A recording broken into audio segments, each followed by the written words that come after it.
नमस्कार. मी नक्षत्रपाल नलवडे करवीर. आज आपण या कुळकुळ गावामध्ये बिबट्याचं दर्शन 2-3 दिवसापासून होत आहे. त्या शेतकऱ्यांच्या आणि ग्रामस्थांच्या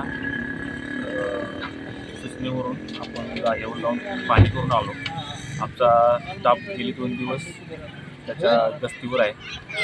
आपल्या गावाला कुंभोज आणि दानोळीच्या मध्ये जवळजवळ 150 ते 200 हेक्टरचा जंगलाचा पॅच आहे.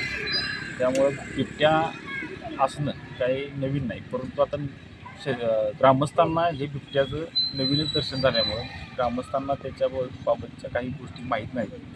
त्या आम्ही त्यांना आता भेटून बऱ्याचशा सांगितलेलं आहे. त्याच्यामध्ये संध्याकाळी वावरताना लहान मुलांना बाहेर मोकळं न सोडणे किंवा आपले जे पाळीव प्राणी आहेत जसे की शेळी, मेंढी, काही कोंबड्या त्याचा बंदिस्त गोठ्यामध्ये सुरक्षित ठेवणे.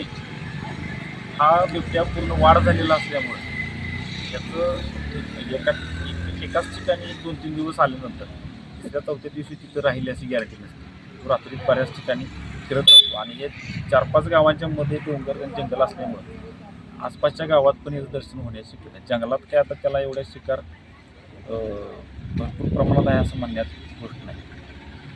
त्यासाठी आता शिकारीसाठी तो कुत्री किंवा आपल्या शेळ्या बकऱ्या त्याला टार्गेट करणार. यासाठी आम्ही आवाहन करतो की लहान मुलं आणि आपली जी पाळीव प्राणी आहे सुरक्षित जागेवर ठेवा. आपण जर हे प्रिकॉशन घेतलं तर तो जास्त दिवस आपल्या एरियात थांबत नाही. आता